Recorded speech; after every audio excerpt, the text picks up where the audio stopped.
स्वागत है आपका जेके 24/7 न्यूज में। मैं हूं पलक सहगल। हर साल लाखों छात्र डॉक्टर बनने का सपना देखते हैं। भारत के प्रसिद्ध मेडिकल कॉलेज में सीट पाने के लिए हर साल 18 लाख से अधिक उम्मीदवार प्रतिस्पर्धा करते हैं। कंपटीशन है। हर मेडिकल छात्र के सामने सबसे पहली चुनौती होती है नीट यूजी के लिए क्वालिफाई करना और एमबीबीएस करने का सपना पूरा करना। लेकिन अब आपको टेंशन लेने की बिल्कुल भी जरूरत नहीं है, क्योंकि आज हम करियर गुरु के इस सेक्शन में आपके करियर के लिए बेहतरीन ऑप्शन बताने वाले हैं। तो सबसे पहले शुरुआत करते हैं और जानते हैं डॉक्टर कितने तरह के होते हैं। लेकिन आपके टीवी स्क्रीन के ऊपर नंबर्स जो है वो लगातार फ्लैश होते होंगे। पहले हम आपको बताएंगे कि किस तरीके से आप करियर ऑप्शन ले सकते हैं मेडिकल फील्ड के अंदर। लेकिन आप कॉल कर सकते हैं करियर को लेकर, जो भी आपके मन में दुविधा हो आप पूछ सकते हैं। चलिए ग्राफिक्स की ओर नजर बढ़ाते हैं। तो डॉक्टर कितने तरह के होते हैं, पहले आपको ये क्लैरिटी दे देते हैं। एलोपैथी के अंदर डॉक्टर आपको बता दें कि एलोपैथी के अंदर यूनानी डॉक्टर जो है वह रहते हैं। तो एक तरीके के एलोपैथी डॉक्टर होते हैं और वहीं दूसरी तरफ आपको बता दें कि यूनानी डॉक्टर रहते हैं। तो एक आयुर्वेदा के डॉक्टर्स और साथ में एलोपैथी के डॉक्टर। तो कितने तरीके के डॉक्टर्स होते हैं पहले उसके बारे में जानते हैं। तो होम्योपैथी डॉक्टर होते हैं, आयुर्वेदिक डॉक्टर होते हैं। तो ये जानना बेहद जरूरी है कि जब आप डॉक्टरी की पढ़ाई करने जा रहे हैं, मान लीजिए आपने 10वीं के बाद 11वीं 12वीं में मेडिकल फील्ड ली है, तो उसके बाद 12वीं के पास आपके पास कौन कौन सी ऑप्शन है। तो आपके पास होम्योपैथी का ऑप्शन है, होम्योपैथी डॉक्टर आप बन सकते हैं, आयुर्वेदिक डॉक्टर आप बन सकते हैं। तो पहले एलोपैथी के ऊपर नजर डालते हैं कि एलोपैथी के अंदर क्या कुछ आप डिग्री जो है हासिल करते हैं। तो पहले नजर डालेंगे हम एलोपैथी के अंदर, एलोपैथी डॉक्टर के पास क्या कुछ पढ़ाई करनी पड़ती है। तो पहले एलोपैथी की जब हम बात करेंगे तो एक बेसिक, हर बच्चा जब 11वीं 12वीं के अंदर होता है तो कहता है भाई एमबीबीएस करनी है, यानी कि bachelor of medicine and bachelor of surgery. तो ये कोर्स रहता है। अब एलोपैथी के अंदर जब हम बात करते हैं एलोपैथी डॉक्टरी के अंदर, तो इसके अंदर एमबीबीएस के साथ साथ आपको बता दें बीडीएस का भी ऑप्शन आपके पास रहता है। जी, अब ये बीडीएस क्या होता है? बीडीएस होता है बैचलर ऑफ डेंटल सर्जरी। जब आप किसी डेंटिस्ट के पास जाते हैं तो उसने बीडीएस की पढ़ाई करी होती है। तो एलोपैथी के डॉक्टर के लिए आपके पास ये दोनों जो है ऑप्शंस हो गए। फिर उसके बाद एमबीबीएस के बाद आप स्पेशलिस्ट बन सकते हैं, हार्ट स्पेशलिस्ट बन सकते हैं, ईएनटी स्पेशलिस्ट बन सकते हैं। तो एलोपैथी डॉक्टर के लिए आपको पहले बता दें कि लैंग्वेज कौन सी होती है, केवल इंग्लिश। आपको अपनी 10वीं के बाद जब आप 11वीं 12वीं करते हैं तो उसके अंदर इंग्लिश लैंग्वेज जो है मस्ट रहती है। तो एलोपैथी डॉक्टर बनने के लिए केवल इंग्लिश लैंग्वेज जो है वो आपके लिए कंपलसरी है। तो चलिए अब नजर घुमाते हैं हमारे पास यूनानी, होम्योपैथी, आयुर्वेदिक डॉक्टर का ऑप्शन भी होता है। तो जब हम डॉक्टर बनने की बात करते हैं तो केवल आपके पास ऑप्शन ये नहीं है कि सिर्फ आप एमबीबीएस करेंगे और हार्ट स्पेशलिस्ट बन जाएंगे। जी नहीं, हमारी मार्केट की अगर हम करंटली बात करें तो आयुष कमेटी, जो आयुष कमीशन जो बनाई गई, उसके बाद ये एक बहुत अच्छी इंडस्ट्री जो एक्सप्लोर होने लग गई है, जहां BUMS आपके पास बैचलर इन यूनानी मेडिसिन एंड सर्जरी का ऑप्शन है। तो 12वीं के बाद आप जब नीट की परीक्षा देते हैं तो आप इसका भी दाखिला यहां पर ले सकते हैं। फिर उसके बाद आपके पास bachelor of homeopathic medicine and surgery का ऑप्शन आ जाता है, जहां पर आप होम्योपैथी के डॉक्टर जो है वे बन जाते हैं। इसका भी स्कोप कितना वास्ट है, आज इसी पर हम करेंगे चर्चा। और आप कॉल करना ना भूलिएगा, क्योंकि अगर आपको किसी भी तरीके का डाउट है मेडिकल फील्ड से तो आप अपना कॉल जो है एक्सपर्ट से जान सकते हैं। फिर उसके बाद bachelor of Ayurvedic medicine and surgery, आपको बता दें इसके अंदर इतनी संभावनाएं हैं। आयुर्वेदिक के अंदर जब आप आयुर्वेदा डॉक्टर बनते हैं तो आप बहुत सारी मिनिस्ट्री के साथ साथ आप स्पेशलिस्ट बन सकते हैं। स्पेशलिस्ट के साथ साथ अगर आप बात करें तो आयुर्वेदा के डिस्ट्रीब्यूटर बन सकते हैं इसकी पढ़ाई लेने के बाद। तो ये BAMS का आपके पास ऑप्शन आ जाता है। अब लैंग्वेज का इसके अंदर बहुत जरूरी है। लैंग्वेज की जब हम बात करें तो आपके पास हिंदी, साथ ही उर्दू की बात करें, संस्कृत और इंग्लिश और यूनानी की अगर मान लीजिए आपको पढ़ाई करनी है, आपको बैचलर इन यूनानी करनी है, तो उसके लिए आपके पास 10वीं के बाद 11वीं 12वीं के अंदर उर्दू की लैंग्वेज होनी बेहद जरूरी है। तो ये एक बहुत जरूरी है। और साथ ही अगर हम हिंदी की बात करें, आयुर्वेदा के अंदर अगर आपको एडमिशन चाहिए तो हिंदी कितनी जरूरी है, इसका भी डाउट आपको कुछ ही देर के अंदर क्लियर कर देंगे। तो पहले इंफ्रास्ट्रक्चर को जान लेते हैं कि जब हम मेडिकल फील्ड की बात करते हैं तो हमारे पास कुल कितनी सीटें हैं। तो एमबीबीएस के अंदर आपके पास सबसे ज्यादा डिमांडिंग कोर्स है, तो 91,927 सीटें जो हैं हमारे भारत के अंदर हैं। ये ना केवल आपको बता दे प्राइवेट है, गवर्नमेंट, दोनों आपको बता रहे हैं। फिर उसके बाद बीडीएस, जब हम डेंटल की बात करते हैं, डेंटल स्टडीज आपको करनी है, तो इसके अंदर 27,698 सीटें जो हैं वह रहती हैं।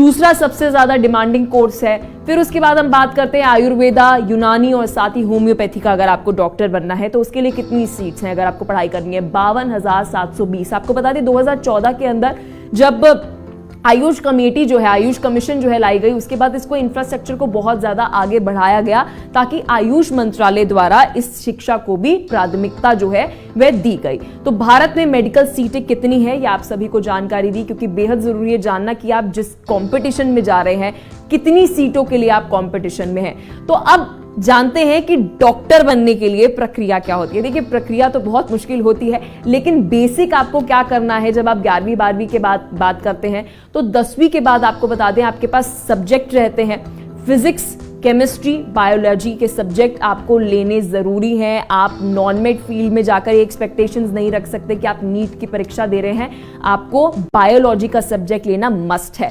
तो इसी के साथ अच्छे नंबरों से 12वीं पास करिए, अच्छे नंबरों से पास करिए, लेकिन जरूरी नहीं है पासिंग मार्क्स बहुत हैं, क्योंकि आपको एंट्रेंस एग्जाम जो है वो नीट के लिए देना पड़ता है, मेरिट बेस नहीं होता ये।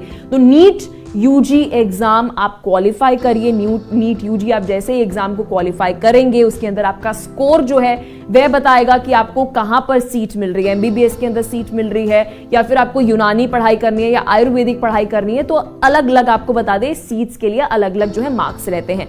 तो मेडिकल कॉलेजेस में एडमिशन ले। मेडिकल कॉलेज के अंदर आपको हमने ऑप्शंस बता दिए कि एलोपैथी का डॉक्टर बनना है तो आपके पास क्या कुछ ऑप्शंस हैं, और एलोपैथी के साथ साथ अगर आपको यूनानी की पढ़ाई करनी है, यूनानी डॉक्टर बनना है या फिर आपको आयुर्वेदा डॉक्टर बनना है, तो ये कुल आपके पास सीट्स है। तो 4.5 साल का आपको बता दें मेडिकल कोर्स करें। 4.5 साल जब आप मेडिकल का कोर्स करते हैं उसके बाद आपकी होती है फाइनल ईयर के बाद इंटर्नशिप। आपको बता दें प्रैक्टिकल कोर्स है तो वो 4.5 साल भी आप जो है इंटर्नशिप्स करते रहते हैं, लेकिन ये फाइनल ईयर की जो इंटर्नशिप है ये मस्ट रहती है। तो ये पूरा कोर्स होता है। अब उसके बाद आप मेडिकल काउंसिल में आप रजिस्ट्रेशन करें। मेडिकल काउंसिल के अंदर आप रजिस्ट्रेशन करेंगे, पूरा आपको प्रक्रिया बता रहे हैं कि क्या कुछ जो है प्रक्रिया रहती है।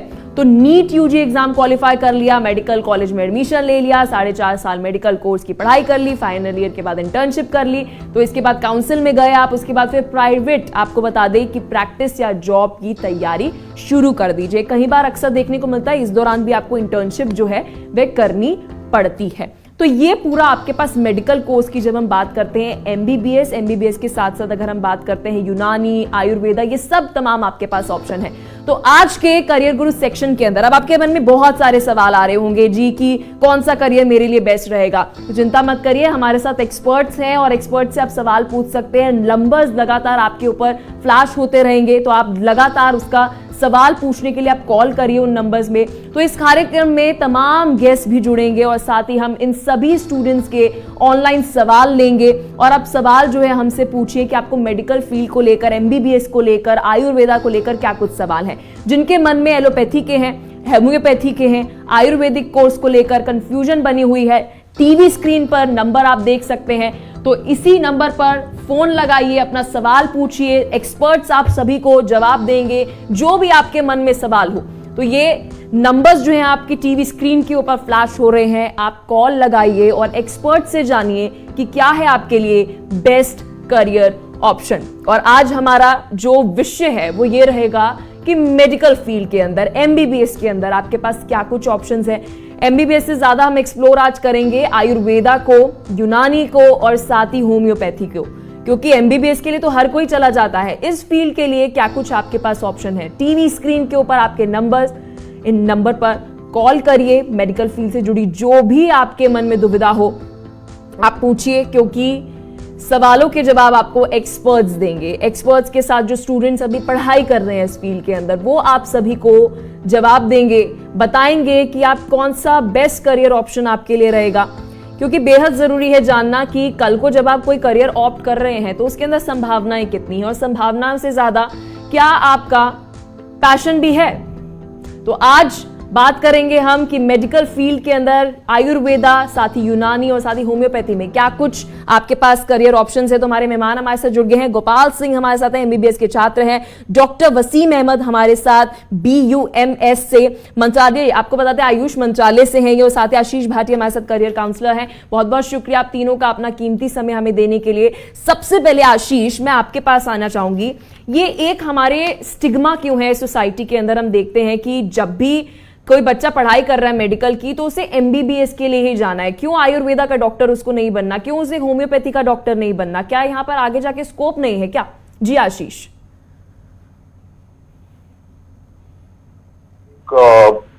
ग्लोबली एक्सेप्टेड डिग्री है, तो अगर मैं एमबीबीएस करता हूँ, मुझे बाहर भी जाना है तो वहां पे भी अपॉर्चुनिटीज है। अगर मैं आयुर्वेदा या BUMS करता हूँ तो काफी कंट्रीज है जो शायद नहीं माने उसको, राइट? तो ये एक हो सकता है स्टूडेंट्स के माइंड में ये एक दुविधा हो। और दूसरा है कि देखिए, जॉब्स का काफी ये है, मतलब पहले अभी जो गवर्नमेंट ने काफी ओपनिंग्स भी निकाली है, जैसे कम्युनिटी हेल्थ ऑफिसर एक नई ओपनिंग आई है जो सिर्फ PAMS BUMS के लिए आई है। तो ये अच्छी गवर्नमेंट अभी इनिशिएटिव ले रही है इनके लिए। आयुष जो अभी फॉर्म हुआ है वो भी काफी इनिशिएटिव ले रही है इन्हें प्रमोट करने की, तो एक अच्छी बात है। बट हाँ, मतलब मेडिकल में अगर मैं आपको एक लेमैन, एक आम आदमी के पर्सपेक्टिव से बताता हूँ, अगर मैं बीमार होता हूँ, राइट, और अगर मेरे पास ऑप्शन है कि मैं एक BAMS या BHMS के पास जाना है या एक MBBS के पास जाना है, राइट, तो अब इसका आंसर अगर हम ही दें, राइट, तो हम MBBS को यूजुअली ज्यादा प्रेफर करते हैं। तो ये एक स्टिग्मा तो है, बट हाँ, मतलब गवर्नमेंट क्या है, अभी जैसे ब्रिज कोर्सेज भी ला रही है। अगर BUMS BHMS को MBBS भी करना है तो ब्रिज कोर्सेज ला रही है। ये चल रहा है अभी, मतलब अभी तक पूरी तरह इम्प्लीमेंट नहीं हुआ है, बट स्टेट गवर्नमेंट जैसे महाराष्ट्र, MP है, इन्होंने ऑलरेडी ये एग्जीक्यूट या इम्प्लीमेंट कर चुकी है। तो ये भी एक बहुत अच्छा इनिशिएटिव है कि BUMS BHMS BAMS स्टूडेंट्स के लिए ब्रिज कोर्सेज आए हैं जहाँ पे वो एलोपैथी भी प्रैक्टिस कर सकते हैं। बिल्कुल। तो आशीष, आपके पास वापस लौटती हूँ। दर्शकों से मेरी लगातार अपील रहेगी, आपके पास एक्सपर्ट्स हैं, एमबीबीएस के छात्र हैं जो खुद एमबीबीएस की पढ़ाई कर रहे हैं, यूनानी, हमारे आयुष मंत्रालय से यूनानी के एक्सपर्ट हैं और साथ ही हमारे करियर काउंसलर्स हैं, तो अपने सवाल जो है आप पूछ सकते हैं। ये मौका जो है बहुत जरूरी है आप सभी के लिए, क्योंकि आपके करियर का सवाल है और तमाम पेरेंट्स भी सवाल पूछ सकते हैं। कॉल करिए, टीवी स्क्रीन के ऊपर आपको नंबर दिख रहे हैं। तो गोपाल, आपके पास में आना चाहूंगी, एमबीबीएस के आप छात्र हैं। नीट को जब एक बच्चा प्रिपेयर कर रहा है, जब मान लीजिए वो अपनी 12वीं कक्षा के अंदर है या फिर 12वीं उसने पास कर ली, उसके बाद नीट के लिए प्रिपेयर कर रहा है, तो नीट के लिए तैयारी जब करी जा रही है तो क्या कुछ मद्देनजर रखकर वो तैयारी जो है वे की जाए? जी गोपाल। जी, तो सबसे पहले साइंस बायोलॉजी से लेना है, ऑब्वियसली बात है। तो आप साइंस बायोलॉजी से लेंगे तो आपको बस 11th-12th को अच्छे से करना है। और नीट का ऐसा नहीं है कि सिलेबस और उसका पैटर्न ऐसा ना है कि कोई सामान्य बच्चा ना कर पाए। उसमें कंपटीशन ज्यादा है, इसलिए थोड़ा कठिनाई लगता है, लेकिन उसका सिलेबस और उसका पैटर्न बहुत इजी होता है। और सरकार ने ऐसा बनाया है कि देश के हर क्षेत्र से जुड़े हुए लोग उसे पास कर सके, तो इसके लिए बहुत इजी आता है। आप 11th-12th अच्छे से पढ़ते हैं। लेकिन गोपाल, अभी हम बात कर रहे थे, आशीष हमारे साथ थे करियर काउंसलर, उनसे मेरा पहला सवाल यही था कि जब भी मैं अपने दोस्तों की भी अगर बात करूं, प्रिपेयर कर रहे होते हैं, तो वो आयुर्वेदा के अंदर सीट मिल रही हो या फिर कोई भी और सीट जो मिल रही हो वो उसे छोड़ देते हैं। एक साल उन्हें ड्रॉप करना मंजूर होता है, लेकिन यहां पर नहीं जाना, पढ़ाई उन्हें एमबीबीएस की करनी है। ऐसा क्यों है? हमारे साथ एक कॉलर जो है वे जुड़ गए हैं। पहले सवाल लेते हैं कॉलर से। अपना नाम बताइए, कहां से आप हैं ये भी बताइए, और क्या सवाल है आपका? जी, मेरा नाम आबिद अफान अली है। मैं जम्मू कश्मीर राजौरी डिस्ट्रिक्ट से बात कर रहा हूँ। जी, मेरा सवाल ये है कि जो ये होम्योपैथिक है, होम्योपैथिक या एलोपैथिक, इन दोनों में से बेस्ट कौन सा रहता है? तो आशीष, आप हमारे साथ हैं, होम्योपैथी और साथ ही एलोपैथी। आगे अगर हम करियर ऑप्शंस की बात करें, हमारे कॉलर का सवाल ये है कि बेटर इंडस्ट्री कौन सी रहेगी, बेटर करियर ऑप्शन कौन सा रहेगा? देखिए, सबसे पहले जब आप करियर चूज करते हैं तो जो आपका मनपसंद सब्जेक्ट होता है आप वैसे चूज कीजिए अपना करियर, है ना, आपका इंटरेस्ट किस में है, तो आप वैसे चूज कीजिए। ऑब्वियसली मेडिकल में तो आपका इंटरेस्ट है, तो आपको एक बड़ा कैटेगरी अपना तो पता है कि मेडिकल में है, बट इसमें भी अगर आप सब्जेक्ट्स पढ़िए कि होम्योपैथी में कौन कौन से सब्जेक्ट्स हैं, एलोपैथी मतलब आप शायद एमबीबीएस की बात कर रहे हो, उसमें कौन कौन से सब्जेक्ट्स हैं, तो आपको एक आइडिया लग जाएगा कि कौन से सब्जेक्ट आपको ज्यादा पसंद होंगे करने, और तो वैसे आप डिसीजन ले सकते हैं। अगर आपके करियर काउंसलर के पॉइंट ऑफ व्यू से आप देखें तो हमारा आंसर हमेशा ये होगा, हम कोई भी करियर की तरफ बायस नहीं हो सकते, हम कभी ये नहीं बोलेंगे कि एमबीबीएस बीयूएमएस या बीएचएमएस से अच्छी है या बीएचएमएस बीयूएमएस एमबीबीएस से अच्छी है। तो आप अपने इंटरेस्ट के हिसाब से करियर चूज कीजिए। बाकी जब जैसे मैंने आपको बताया कि ये जो ऑल्टरनेटिव मेडिकल कोर्सेज हैं जैसे बीयूएमएस बीएचएमएस, ये सब गवर्नमेंट अभी बहुत इनिशिएटिव ले रही है, इसमें काफी जॉब्स है। जैसे मैंने आपको पहले बताया ओपनिंग्स आ रही है जहाँ पे स्पेशली बीएएमएस या बीयूएमएस बीएचएमएस इनको ही रिक्रूट कर रहे हैं। आशीष, आपके पास वापस लौटती हूँ। हमारे साथ आयुष मंत्रालय से बीयूएमएस के डॉक्टर हैं वसीम अहमद हमारे साथ है। वसीम अहमद, अभी आपसे कुछ दिन पहले ही मेरी आयुर्वेदा के ऊपर डिबेट हो रही थी और मैंने आपको यही बात बोली थी कि यूनिवर्सली एक्सेप्टेड नहीं है अभी भी। यूएस का मैंने जिक्र किया था और भी ऐसी जगहों पर, और इसी वजह से अभी आशीष ने बताया कि छात्र जो है यूनानी स्टडी है आयुर्वेद को पढ़ना इसलिए पसंद नहीं करते कि कल को उन्हें बाहर नौकरी करनी है तो वहां पर एक्सेप्टेड नहीं है। तो इस पर आप क्या कहना चाहेंगे? मैम, इसमें कोई दो राय नहीं है। ये जो कह रहे हैं बिल्कुल सही कह रहे हैं कि ये अभी हमारी जो पैथियां हैं यूनिवर्सली एक्सेप्टेड नहीं है। बहुत कम कंट्री हैं जो इनको रिकॉग्नाइज करते हैं। उसके लिए भी जैसे यूएई है, साउथ अफ्रीका है, ये लोग तो अभी रिकॉग्नाइज करने लगे। लेकिन इसको रिकॉग्निशन जब तक बाहर का नहीं मिलेगा, अदर कंट्रीज का नहीं मिलेगा, तब तक इस तरफ स्टूडेंट कम ही आना पसंद करें। लेकिन वसीम जी, बात ये उठती है ना कि हमें इसको एक्सेप्ट करने के लिए प्रमाण देने पड़ेंगे, क्योंकि मैंने इस बार पहले भी बोला था कि रिसर्च एंड डेवलपमेंट पे काम करना पड़ेगा, उन्हें प्रमाण देना पड़ेगा, साइंटिफिक प्रूफ देना पड़ेगा, तभी एक्सेप्ट होगा। नहीं मैम, मैं आपको ये बता दूं, आप पीछे अगर थोड़ा जाकर देखिए, एक तो ये बिल्कुल अलग सिस्टम है। ये मॉडर्न पैरामीटर पर नहीं तोले जा सकते। वो चाहते हैं कि ये बिल्कुल फुल फ्लैश हमारे मॉडर्न पैरामीटर पर खरे उतरे। ऐसा नहीं हो सकता क्योंकि सिस्टम ही अलग है, वो सिस्टम अलग है। और ये बीयूएमएस बीएएमएस इनको तो एक सिस्टमेटिक तरीके से खत्म किया गया हिंदुस्तान से और ग्लोबली। जब ब्रिटिश हुकूमत थी, आप एक चीज देखिएगा, जहां जहां ब्रिटिश गवर्नमेंट रही है वहां पर एमबीबीएस की डिग्री मिलती है आज भी, और जहां पर एमबीबीएस ये ब्रिटेन ने रूलिंग नहीं की है वहां पर एमबीबीएस की डिग्री नहीं मिलती है, वहां पर एमडी और एमएस की डिग्री मिलती है। जितना स्टूडेंट यहाँ से रशा जाता है वो डिग्री यही लेकर आता है। एमडी की डिग्री होती है उस पे और बीयूएमएस की डिग्री होती, उसकी एमएस की डिग्री होती है। तो जब इसको ग्लोबली खत्म किया गया, उसमें अजमल खान ने एक आयुर्वेदक और यूनानी तिब्बिया कॉलेज करोल बाग खोला जी, उसको बचाने के लिए। 1926 में खुला राजस्थान के महाराजा ने आयुर्वेद एंड यूनानी तिब्बी कॉलेज।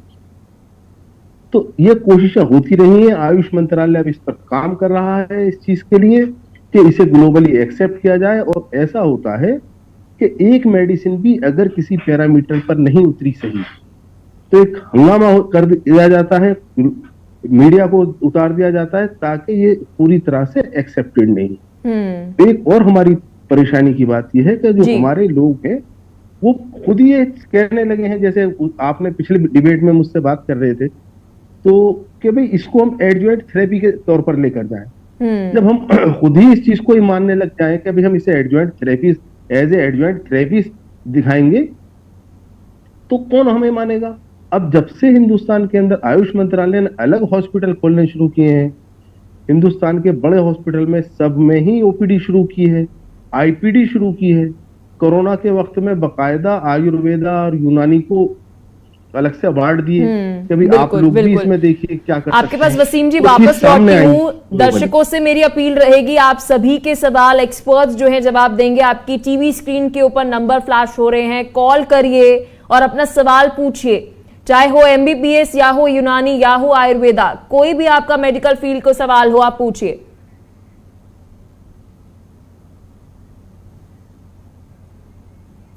तो 011-403-28250 कॉल करिए और अपना सवाल पूछिए। इस नंबर पर कॉल करिए। आप सभी की टीवी स्क्रीन के ऊपर नंबर, करियर गुरु, आपके एक्सपर्ट्स आप सभी को जवाब देंगे। एमबीबीएस के छात्र हमारे साथ हैं। गोपाल, अभी हमारे एक कॉलर ने सवाल पूछा, एलोपैथी या फिर हमारे पास है होम्योपैथी। आप मुझे सिर्फ इतना बता दीजिए, वाई एलोपैथी? एलोपैथी की तरफ क्यों जो है एक छात्र को जाना चाहिए? क्या उसके अंदर इंटरेस्ट होने चाहिए कि उसे एलोपैथी ऑप्ट करना चाहिए? आगे जाके एमबीबीएस की पढ़ाई जो उसके लिए बेहतर रहेगी, आपने कैसे असेस किया? जी गोपाल। तो पहली तो बात होती है कि हमारा करियर है, तो उसके बाद जो फ्यूचर रहेगा उसी के बारे में जो चूज करना पड़ेगा। अभी हमारे पैनलिस्ट बता रहे थे कि अंतर्राष्ट्रीय स्तर पर आयुर्वेद की मान्यता नहीं है, लेकिन हम लोग जितना भी यहाँ पे स्टूडेंट हैं एमबीबीएस कर रहे हैं, वो बाहर जाने के लिए बहुत कम लोग हैं, बाहर जाने के लिए करते हैं। अच्छा। मैक्सिमम लोग यहाँ देश में सेवा कर जनमानस है, उसकी पहली प्रायोरिटी होती है मॉडर्न मेडिसिन। एलोपैथी कर रहे हैं, मॉडर्न मेडिसिन के पास जाना चाहते हैं। और अगर उसके पास अगर ऐसा हो कि सेटिस्फाइड ना हो, तो अब दूसरा ऑप्शन जिसको अल्टरनेटिव मेडिसिन कहते हैं, और तो वहां जाना चाहता है। तो सीधी सी बात है, करियर ऑप्शन सीमित है, इसलिए लोग नहीं जाना चाहते हैं। बस यही कारण होता है। तो क्या कारण इंटरेस्ट का है या कारण आगे जाके जॉब अपॉर्चुनिटीज का है? इसके ऊपर आप क्या कहना चाहेंगे? आशीष, मैं मानती हूँ आप वैसे वाले करियर काउंसलर जो हमेशा कहेंगे कि आप अपने इंटरेस्ट के ऊपर चूज करिए, लेकिन इंटरेस्ट के बाद फिर बात ये भी आ जाती है ना कि मैंने इसकी पढ़ाई कर ली, बाद में खाने के लिए रोटी भी तो चाहिए, कमाना भी तो है ना, एक सक्सेसफुल करियर चाहिए। तो आशीष, आयुर्वेदा की जब हम बात करते हैं, यूनानी स्टडीज की जब हम बात करते हैं, तो आगे जाके इसके करियर ऑप्शन क्या है, पैकेजेस ऑप्शन क्या है? जी आशीष। प्रैक्टिस भी कर सकते हैं, राइट? जस्ट लाइक एमबीबीएस, जैसे एमबीबीएस प्रैक्टिस करते हैं खुद की प्राइवेट, बीओएमएस बीएचएमएस भी कर सकते हैं प्रैक्टिस। गवर्नमेंट जॉब्स में भी आप अवेल कर सकते हैं, medical officer, community health officer, pharmacist भी आप मतलब आप एलिजिबल हैं फार्मासिस्ट बनने के लिए भी, ये सब कोर्सेज के बाद। तो ऐसा नहीं है कि जॉब अपॉर्चुनिटीज नहीं है। देखिए, हम जब टेस्ट लेते हैं, एप्टीट्यूड, इंटरेस्ट, पर्सनालिटी टेस्ट जो हमारे होते हैं, उसमें डॉक्टर एक करियर का नाम है। अब वो डॉक्टर डिफाइन नहीं है कि वो आयुर्वेदिक डॉक्टर है या एलोपैथिक डॉक्टर है, राइट? क्योंकि एक डॉक्टर के लिए जो एप्टीट्यूड चाहिए आशीष, हमारे साथ कॉलर जुड़ गए हैं। कॉलर से मेरी दरखास्त रहेगी, अपना नाम बताइए, लोकेशन और साथ ही अपना सवाल बताइए। एक्सपर्ट्स आपके सवालों का जवाब देंगे। जी, मेरा नाम हिमांशु शर्मा।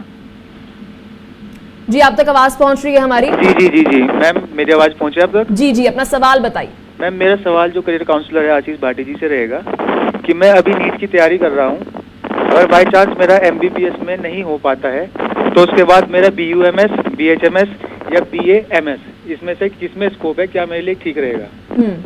आशीष, आपसे सवाल है कि अगर एमबीबीएस के अंदर नहीं होता नीट के स्कोर के करके, तो बाकी सारे फील्ड्स के अंदर क्या कुछ स्कोप है? जी आशीष। राइट, तो ये बहुत ही कॉमन क्वेश्चन है। जैसे ही रिजल्ट आउट होते हैं नीट के बाद, हमें ये क्वेश्चंस बहुत आते हैं।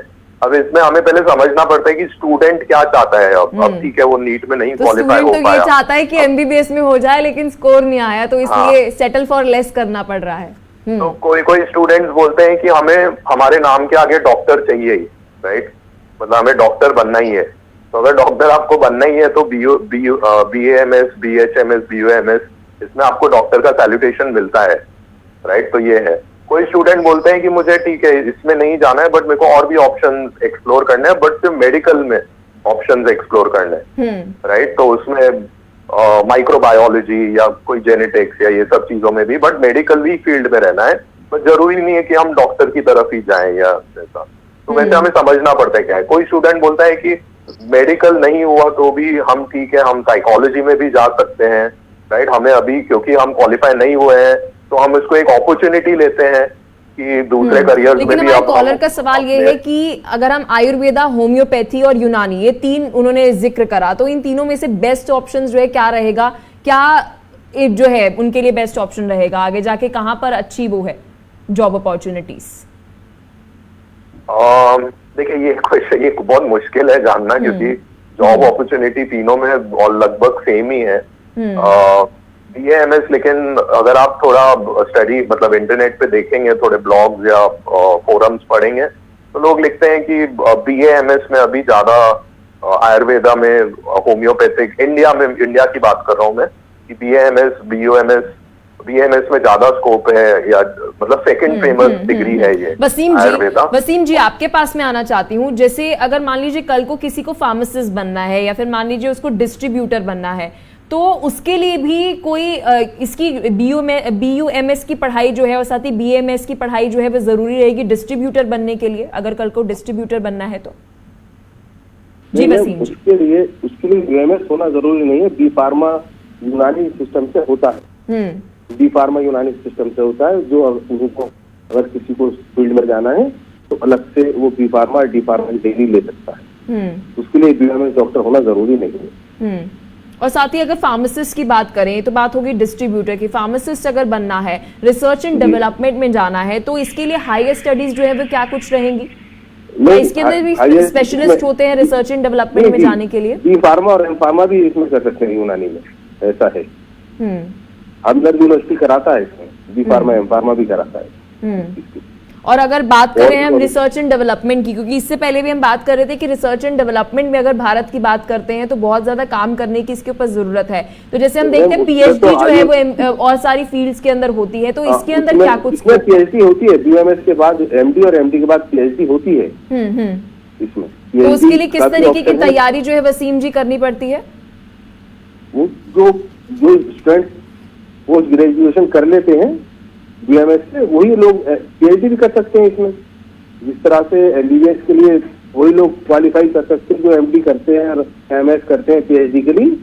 इसमें भी सेम सिस्टम है, आयुर्वेदा और यूनानी में भी सेम सिस्टम है कि उसको भी पहले इसमें जी। तो करियर गुरु सवाल पूछने के लिए आप सभी अपने एक्सपर्ट से सवाल पूछने के लिए आप सभी की टीवी स्क्रीन के ऊपर नंबर 011-403-28250 कॉल लगाइए, अभी पूछिए सवाल, मेडिकल फील्ड से जुड़ा हर एक सवाल एक्सपर्ट्स आपको देंगे जवाब, क्योंकि बेहद जरूरी है एक सही करियर ऑप्शन को चूज करना। और एक्सपर्ट्स आप सभी के डाउट्स को, आपके मन में जो भी दुविधा हो मेडिकल फील्ड को लेकर, क्लियर करते हुए नजर आएंगे।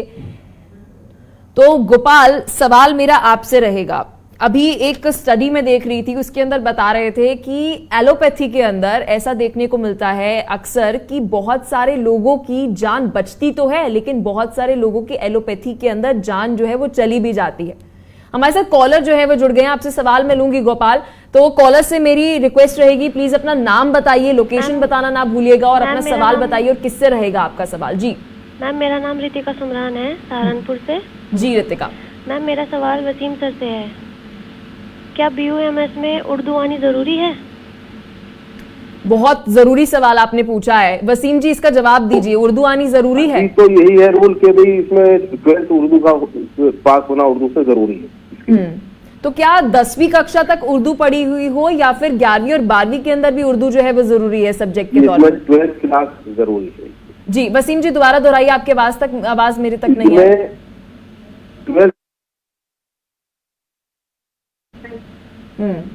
तो मैं गोपाल आपके पास आना चाहूंगी, सवाल मेरा आपसे था क्योंकि अभी मैं आपसे बात कर रही थी एलोपैथी के अंदर ये भी गोपाल देखने को मिलता है कि बहुत सारे लोगों की जान बचती तो है लेकिन जान चली भी जाती है, और आयुर्वेदा जो है उसके अंदर ऐसा देखने को नहीं मिलता, यूनानी के अंदर ऐसा देखने को नहीं मिलता। तो आने वाले समय के अंदर जो मार्केट है वो शिफ्ट होते हुए नजर आ रही है, ना केवल भारत के अंदर बल्कि और भी कई देशों के अंदर आयुर्वेदा को और यूनानी को एक्सप्लोर किया जा रहा है क्योंकि उसकी सेफ्टी को देखते हुए।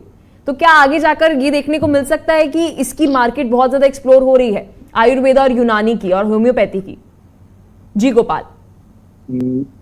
तो देखिए, मैं मॉडर्न मेडिसिन का स्टूडेंट हूँ, तो मैं इस बारे में अपना जो सब्जेक्ट है इस बारे में मैं आंसर करूंगा। देखिए, कोई भी साइंस परफेक्ट नहीं है, कोई किसी को ये तो भगवान तो नहीं हो सकते कि किसी को बचा ही ले, क्योंकि डिजीज का जान बचाइए मत ले तो मत लीजिए ना।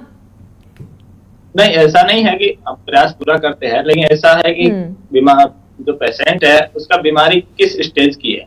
अगर एडवांस स्टेज की है, कॉम्प्लिकेशन हो चुके हैं, तो उसको डॉक्टर कोशिश तो करते हैं लेकिन बचाना मुश्किल होता है, क्योंकि जितना साइंस एडवांस है लेकिन किसी की जान उस स्तर पे नहीं बचाई जा सकती जब उसका पूरा बॉडी का कॉम्प्लिकेशन हो चुका होता है। मैंने कहा तो गलत दवाई मतलब गलत दवाई का मतलब ये नहीं है गलत दवाई देकर उसकी जान चली जाती है।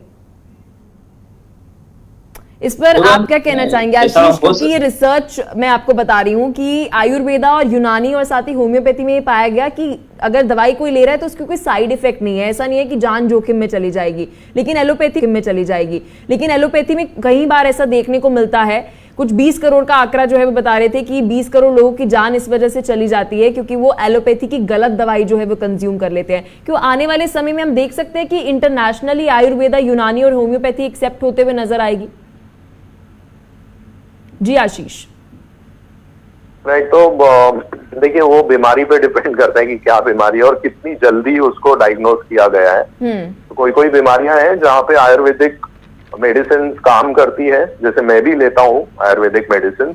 बट अगर कोई बीमारियां हैं जहाँ थोड़ी सीरियस होती है या हमें एलोपैथी पे, और जो जिनको जल्दी हमें ट्रीट करना जरूरी है, राइट? क्योंकि मेरे ख्याल से, मैं डॉक्टर तो हूँ नहीं, बट जहाँ तक मुझे नॉलेज है कि आयुर्वेदिक ये सब नेचुरल हीलिंग पे ज्यादा ध्यान देती है। तो मतलब अगर आपके पास टाइम ज्यादा है तो आयुर्वेदिक दवाइयाँ बहुत अच्छी अप्रूव होती है। जैसे डायबिटीज हो गया या आपका कोलेस्ट्रॉल हो गया, ये सब चीजों में काफी मैंने देखा है कि काफी जो सीनियर सिटीजन और ये सब बहुत लेते हैं ये दवाइयाँ, और मैंने उनसे रिव्यूज लिए हैं तो उनका बहुत अच्छा रिजल्ट भी आया है। बट हाँ, मतलब कोई बीमारियां जो बहुत एक लास्ट स्टेज पे पहुंच चुकी है या बहुत जिसको ट्रीट करने के लिए जल्दी हमें ट्रीट करना है, तो वो केस में एलोपैथी काम आती है ज्यादा आयुर्वेदिक से। तो आशीष, जब हम बात करते हैं मार्केट की, क्योंकि हम कह रहे हैं कि 2014 के बाद हमने देखा है कि आयुष कमीशन जो आई, आयुष कमीशन के बाद ये मार्केट बहुत ज़्यादा एक्सप्लोर हुई है। तो इसका फ्यूचर क्या है? अगर इसका फ्यूचर बहुत अच्छा है तो बच्चों को आगे पढ़ाई इसके अंदर करनी चाहिए, क्योंकि फ्यूचर अगर इस मार्केट का अच्छा है तो आप इसके अंदर डीलरशिप कर सकते हैं, आप इसके अंदर डिस्ट्रीब्यूटर के साथ साथ फार्मासिस्ट बन सकते हैं। तो इसका फ्यूचर क्या है, इसके ऊपर भी थोड़ा आइडिया दीजिए। देखिए, फ्यूचर अभी जैसे गवर्नमेंट इनिशिएटिव ले रही है, आयुर्वेदा आयुष जो बना है, ये प्रमोशन अभी जैसे डॉक्टर ने बताया कि जैसे यूके या ये कंट्रीज ने एमबीबीएस को ज्यादा प्रमोट किया, राइट? इसलिए ज्यादा ध्यान देते हैं। अब इंडिया ने भी वो इनिशिएटिव लिया है। हमारी जो मेडिकल जो पढ़ाइयां हैं जैसे आयुर्वेदा है, ये प्रमोट कर रहे हैं, तो दुनिया में भी अभी ये नोन होगी और लोग, हो सकता है कि बाहर भी इसे इम्प्लीमेंट करे धीरे धीरे। तो एक ये है कि प्रमोट हो रही है, तो ये एक अच्छी बात है। तो अब प्रमोट हो रही है तो जॉब्स भी गवर्नमेंट इनिशिएटिव ले रही है। हमारे साथ आशीष कॉलर जुड़ चुके हैं, तो कॉलर से मेरी रिक्वेस्ट रहेगी, आप अपना नाम बताइए, लोकेशन बताइए और क्या है आपका सवाल। जी, मेरा नाम जवान सिंह, जिला बांसवाड़ा, राजस्थान से हूँ। जी, मैं इलेक्ट्रोपैथी अथवा इलेक्ट्रो होम्योपैथी के बारे में जानना चाहता हूँ कि अगर इसमें कोई कैरियर अथवा उसमें कोई जो ट्रीटमेंट के साथ साथ आगे हमारा जो अपना अगर इसमें कोई कोर्स करना चाहता है तो इसका क्या स्कोप रहेगा? जी आशीष, क्या सवाल का जवाब दीजिए। मैंने सुना नहीं, कौन सा कोर्स बोला इन्होंने? सवाल इन्होंने ये पूछा कि आगे जाके होम्योपैथी की अगर पढ़ाई करनी है, होम्योपैथी के अंदर क्या कुछ जो है वो स्कोप है, इसके बारे में पूछ रहे हैं।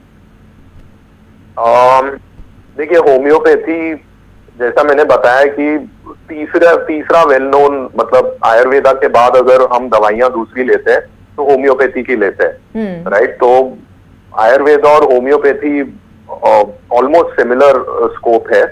और दूसरी चीज, अगर आप इंटरनेट पे थोड़ा पढ़ेंगे तो BHMS, आशीष, क्या होम्योपैथी के साथ भी ये प्रॉब्लम है कि इंटरनेशनली ये एक्सेप्टेड नहीं हो पा रही है?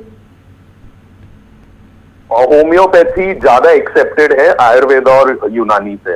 अगर आप देखेंगे तो होम्योपैथी क्योंकि एक पर्टिकुलर, मतलब इट इज अ प्लांट और ये बेस्ड स्टडी है, और ये कोई मेरे ख्याल से कोई ओरिजिन से नहीं आई है, जैसे यूनानी, अरेबिया, अरेबिक और पर्शियन इसका रूट्स है, और जो आयुर्वेदा है इंडिया का रूट्स है। तो आई थिंक होम्योपैथी का ऐसे कुछ रूट्स नहीं है, इसलिए उसका ज्यादा रिकॉग्निशन है मतलब बाहर, अगर बाहर की कंट्रीज में देखें। तो वसीम जी, यूनानी के लिए अगर कोई पढ़ाई करता है, हमारी कॉलर की यूनानी के ऊपर भी डाउट था कि यूनानी की अगर कोई पढ़ाई करता है तो उसके लिए आगे जाके क्या कुछ उसके पास करियर ऑप्शंस हैं? सरकारी भी बात करिएगा और प्राइवेट भी अगर हम बात करें तो क्या इतने इंस्टीट्यूट्स हैं, इतने हॉस्पिटल्स हैं जहाँ पे यूनानी के ऊपर काम होते हुए नजर आ रहा है? इस तरीके के हॉस्पिटल्स जो है वे बने हुए हैं। जी वसीम जी। मैं आपको बताना चाहूंगा, आज की डेट में यूपीएससी इसका रिक्रूटमेंट करती है, हॉस्पिटल्स में भी यूनानी फिजिशियन रखे जाते हैं। अब तो एक आयुष डिपार्टमेंट ने ये किया है कि हर डिस्ट्रिक्ट में ऑल इंडिया लेवल पर 3 डॉक्टर का रहना बहुत जरूरी है। इसकी वजह से स्कोप बढ़ रहा है। आयुर्वेदा, यूनानी, ये 3 डॉक्टर को रखने का ये एक बार थोड़ा विस्तार से बताइए वसीम जी। ये अब तो किसी भी हॉस्पिटल में, जो बड़े हॉस्पिटल होंगे उसमें तो जरूर है ही, लेकिन डिस्ट्रिक्ट लेवल पर भी हॉस्पिटल्स के अंदर पीएचसी पर आयुर्वेदा, यूनानी, होम्योपैथी के तीनों के ही डॉक्टर रखे जाने जरूरी होंगे। और एक चीज और हुई है कि अलग से कुछ पीएचसी प्राइमरी हेल्थ सेंटर इस तरह से बनाए गए हैं कि वहां पर सिर्फ यूनानी के डॉक्टर बैठेंगे, सिर्फ आयुर्वेद के डॉक्टर बैठेंगे और सिर्फ होम्योपैथी के डॉक्टर बैठेंगे। पहले ऐसा बहुत कम था। ये जो इसमें जब से आयुष डिपार्टमेंट की जगह आयुष मिनिस्ट्री बनी है, तब से ये चीजें बढ़ती चली जा रही है। इसलिए और अगर मान लीजिए आयुष मिनिस्ट्री की अगर हम बात करें तो आयुष मिनिस्ट्री काम करता है रिसर्च एंड डेवलपमेंट के ऊपर भी, कि और जो हमारी किस तरीके से दवाइयां हम बना सकते हैं और क्या कुछ आयुर्वेदा यूनानी के अंदर। तो रिसर्च एंड डेवलपमेंट डिपार्टमेंट के अंदर मान लीजिए किसी ने यूनानी के अंदर करी हुई है बैचलर्स, तो किस तरीके से रहा है उसके लिए आगे? उसके लिए एमडी की जरूरत होती है। मेडिकल ऑफिसर तो ये भी हो सकता है, बैचलर भी कर सकते हैं, लेकिन इसके लिए पीजी होना बहुत जरूरी है। और सेंट्रल रिसर्च काउंसिल ऑफ यूनानी medicine, central research council of Ayurveda, homeopathy, सिद्धा, ये अलग अलग से हैं दिल्ली के अंदर, हेड ऑफिस सभी का। और ऑल इंडिया में सबके अलग अलग सेंटर हैं। वहां पर रिसर्च सेंटर बने हैं, बिल्कुल एक दूसरे तो अगर जिस तरीके से ये कोर्स हम देख रहे हैं कि आगे बढ़ते हुए नजर आ रहा है, तो हमें पढ़ाने के लिए टीचर्स भी तो चाहिए होंगे। ये भी एक स्कोप जो है हम देख सकते हैं कि कल को जब ये बच्चे पढ़ रहे हैं तो कल को ये भी टीचर बनते हुए नजर आएंगे, प्रोफेसर बनते हुए नजर आएंगे। कॉलेज का जो रेशियो है बराबर बढ़ रहा है। ये तो बढ़ता चला जा रहा है। पहले कम कॉलेज हुआ करते थे, अब सभी चीज के कॉलेजों की तादाद बढ़ाती चली जा रही है। तो कॉलर से मेरी फिर रिक्वेस्ट रहेगी कि आप सभी की टीवी स्क्रीन के ऊपर नंबर्स जो है वो फ्लैश हो रहे हैं, आप कॉल करिए, क्योंकि वक्त का थोड़ा अभाव है। हमारे पास कुल 4 मिनट हैं। आप कॉल करिए। नंबर आप सभी की टीवी स्क्रीन के ऊपर है 011-403-28-250। अभी कॉल करिए, सवाल पूछिए। एक्सपर्ट्स हैं आपके सामने, किसी भी फील्ड से, मेडिकल फील्ड से जुड़ा आपके मन में कोई सवाल हो तो करियर काउंसलर आपके पास है, एक्सपर्ट्स आपके पास है, एमबीबीएस के छात्र आपके पास है। जो भी सवाल हो पूछिए और अपना करियर जो है उसके लिए क्लैरिटी लाइए। तो कॉलर हमारे साथ जुड़ गए हैं। कॉलर से मेरी रिक्वेस्ट रहेगी आप अपना नाम बताइए और लोकेशन बताना ना भूलिएगा, और आप क्या है आपका सवाल। जी, मैं तरन्नुम बोल रही हूँ मैम, दिल्ली से। मेरा सवाल जो है वसीम सर से है। मेरा उनसे पूछना है कि मैं अभी नीट की तैयारी कर रही हूँ, और अगर एमबीबीएस या बीएमएस में मेरा नहीं हो पाता है तो क्या आगे टीचिंग लाइन में इसमें स्कोप हो सकता है? वसीम जी, आपसे सवाल है तरन्नुम का कि टीचिंग लाइन के अंदर क्या कुछ स्कोप है? नहीं, टीचिंग लाइन में अगर इसके मेडिकल की टीचिंग लाइन में जाना तो मेडिकल का बेसिक और पीजी होना बहुत जरूरी होता है उसके लिए। तो अगर अदरवाइज टीचिंग में कहीं जाना तो वो बात अलग है, लेकिन अगर आप किसी भी स्ट्रीम में जाना चाहेंगे, एमबीबीएस में, बीएमएस में, बीएचएमएस, बीएएमएस, जिसमें भी जाएंगे तो उसके लिए जरूरी है तो सब्जेक्ट का बैचलर डिग्री, उसके बाद पोस्ट ग्रेजुएशन। और आज तो पीएचडी की डिमांड आनी शुरू हो गई है, कभी पीएचडी को पहले ले लेते लोग, पर पीएचडी के लोग आ जाते। बिल्कुल। चलिए, बहुत बहुत शुक्रिया आप तीनों का अपना कीमती समय हमें देने के लिए, और मेडिकल फील्ड के ऊपर आज हमने एक्सप्लोर करा। बहुत बहुत शुक्रिया आप तीनों का अपना कीमती समय हमें देने के लिए। इसी बीच एक ब्रेकिंग न्यूज आ रही है। आरोपी आफ्ताब को ले जा रही जेल वैन पर हमला हुआ है। एफएसएल ऑफिस के बाहर आफ्ताब की वैन पर हमले की कोशिश की गई है। बड़ी खबर आपको इस वक्त की बता रहे हैं। तलवार लेकर पहुंचे हैं और हमला किया है। पुलिस ने जवाब में हवाई फायरिंग की है। बड़ी अपडेट आप सभी को बता रहे हैं। श्रद्धा मर्डर केस से जुड़ी जहां आरोपी आफ्ताब को ले जा रही जेल वैन पर हमला हुआ है। एफएसएल ऑफिस के बाहर आफ्ताब की वैन पर हमले की कोशिश की गई है। आपको बता दें, तलवार लेकर पहुंचे लोगों ने हमले की कोशिश की है। तस्वीरें आप सभी को टीवी स्क्रीन के ऊपर दिखा रहे हैं, जहां पर आफ्ताब इस वैन के अंदर था। JK 24/7 एक्सक्लूसिव तस्वीरें आप सभी को दिखा रहा है, जहां आफ्ताब पर तलवार से हमले की कोशिश जो है की गई है। तो पुलिस ने हवाई फायरिंग जो है वे की है। आपको बता दें कि आरोपी आफ्ताब को ले जा रही थी ये जेल वैन, और जेल वैन के ऊपर हमला किया गया है। एफएसएल ऑफिस के बाहर आफ्ताब की वैन पर हमले की कोशिश की गई। आपको बता दें फोरेंसिक लैब के बाहर ये हमले की कोशिश की गई है। पुलिस ने जवाब में हवाई फायरिंग जो है की। हमलावारों को हिरासत में जो है ले लिया गया है। पुलिस द्वारा हमलावारों को हिरासत में ले लिया गया है। आप सभी की टीवी स्क्रीन पर तस्वीरें जो है दिखा रहे हैं, जहां आप देखिए किस तरीके से पुलिस वैन के ऊपर, दिल्ली पुलिस वैन के ऊपर हमलावारों द्वारा हमला जो है वे किया जा रहा है। और साथ ही आपको बता दें पुलिस ने जवाबी फायरिंग, हवाई फायरिंग जो है की है, जवाब में हवाई फायरिंग की है। और साथ ही 4-5 लोगों ने आफ्ताब के ऊपर हमला करने की कोशिश जो है की। इसी खबर पर और अधिक जानकारी के साथ हमारे सहयोगी ताबिश कमाल हमारे साथ जुड़ गए हैं। ताबिश, ये खबर सामने आ रही है आफ्ताब की वैन के ऊपर हमला करने की कोशिश की गई है, क्या कुछ है पूरी खबर बताइए। देखिए 5 लोग आए थे आफ्ताब के ऊपर हमला करने के लिए। पहले से ही इनको पता था कि पॉलीग्राफ टेस्ट के बाद आफ्ताब यहाँ से निकलेंगे। जिस तरह से आफ्ताब को लेकर के देश में गुस्सा है, एक रोष है, लगातार ये मांग उठ रही थी कि आफ्ताब को फांसी की सजा होनी चाहिए। आफ्ताब ने जिस तरह से श्रद्धा के टुकड़े टुकड़े कर उसकी हत्या की है, उसके बाद से देश के अंदर एक गुस्सा है। और जब आज पुलिस उसको पॉलीग्राफ टेस्ट के लिए पहुंची और वो वापस जा रहा था, उस दौरान 5 लोगों ने आफ्ताब पर हमला किया है। और पहले से ही इनको जानकारी थी, ये लोग पहले से ही लगातार वहां पर मौजूद थे। और बताया ही जा रहा है, हालांकि पुलिस अभी पता लगाने की कोशिश की जा रही है। जो लोग आए थे संगठन से वहां पर पुलिस ने डिटेन भी किया है। पुलिस ने डिटेन करने के बाद लोगों ने अभी तक ये नहीं बताया कौन लोग थे, कहां से आए थे। हालांकि आक्रोश है पूरे इस मामले को लेकर के, देश भर में गुस्सा है। आफ्ताब ने जिस तरह से जघन्य अपराध किया है उसको लेकर के देश भर में प्रदर्शन हो रहा है। श्रद्धा के फेवर में लगातार कैंडल मार्च निकाले जा रहे हैं। और वही रिएक्शन आज यहाँ पर देखने के लिए मिला है। जो 5 लोग ये बताए जा रहे हैं, पुलिस उनसे पूरी जानकारी लेने की कोशिश कर रही है। फिलहाल इनको डिटेन किया गया है कि ये लोग कौन है, कहां से आए हैं, किस संगठन से जुड़े हुए हैं। हालांकि यहाँ मैं आपको बताते चलूं कि इन लोगों के जो सर पर एक व्यक्ति जो है, एक जिसने हमला किया है उसके सर पर एक केसरिया गमछा बंधा हुआ है।